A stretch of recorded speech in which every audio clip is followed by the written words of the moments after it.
Thank you for watching CTR TV. I'm Christy Olds with your 5 in 5. Get up to speed on 5 topics in 5 minutes.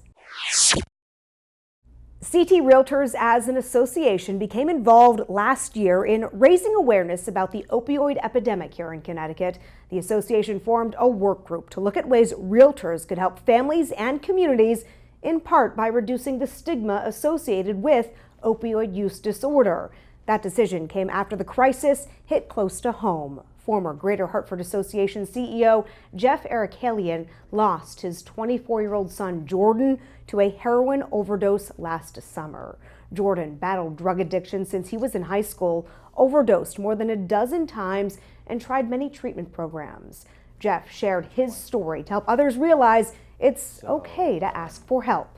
It's a living hell when you live with a person with an addiction. One thing I would say is make sure you take care of yourself first, because you can't help them if you can't take care of yourself. The issues that he had that he could not resolve, that we tried to get help for over the years, and that's what drove him to continue to use, even though he knew it could kill him, and likely would. And unfortunately it did.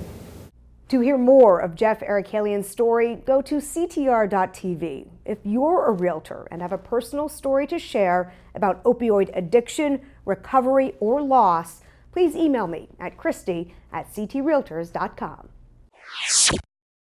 The state recently celebrated the collaborative efforts in response to Hurricane Maria, which devastated Puerto Rico in 2017, and the CT Realtors Foundation was part of that coalition. We did it with the not-for-profits who are represented here, and this is the heart that is Connecticut. Governor Ned Lamont says Connecticut really stepped up to help those in need. The Connecticut Coalition to End Homelessness and the United Way worked with many nonprofit groups and the state's General Assembly to secure $1 million to help thousands of Puerto Ricans who fled to Connecticut after the hurricane. The CT Realtors Foundation contributed to those efforts. Foundation Chair Deb Chamberlain says it was natural for realtors to jump in and help. When you think about who realtors are in the community, we're really all about families, and families go home to housing. And so when you have a hurricane that hits any spot on the globe, but certainly an island like Puerto Rico, and does that kind of devastation, it's the basis. I mean, it's who we are every day in the world. State and nonprofit leaders called the collaborative response an unprecedented effort to help neighbors in need.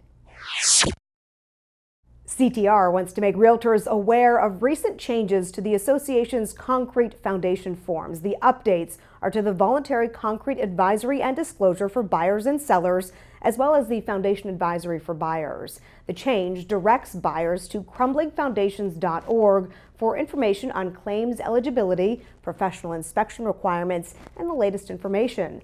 The updated forms are available at ctrealtors.com and in the forms vendors in the CTR Forms library. You can also look at a redlined version of the forms at ctrealtors.com/concrete.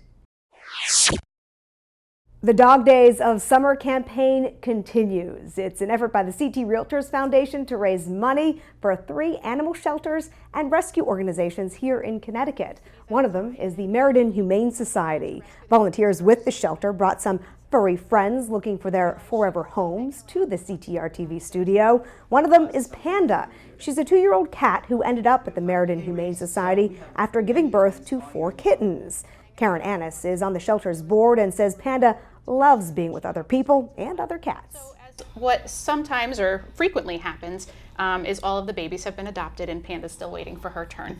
She was clearly somebody's cat that just, either got left behind or was abandoned in some other way. To learn more about Panda and other animals available for adoption at the Meriden Humane Society, watch our complete interview at ctr.tv. Also, don't forget to donate to help the Meriden Humane Society by going to ctrealtors-care.org/pets. We have a warning about a scam targeting small businesses here in Connecticut. The state attorney general is investigating a mailing from a company called Connecticut Certificate Service. It claims to be a 2019 Certificate of Existence form and asks the business to send a check or money order for $112.50. The mailing is not legitimate and it did not come from the state. Businesses should not respond to the request, but should notify the State Attorney General's office that they received it. That is your 5 and 5. I'm Christy Olds for CTR TV.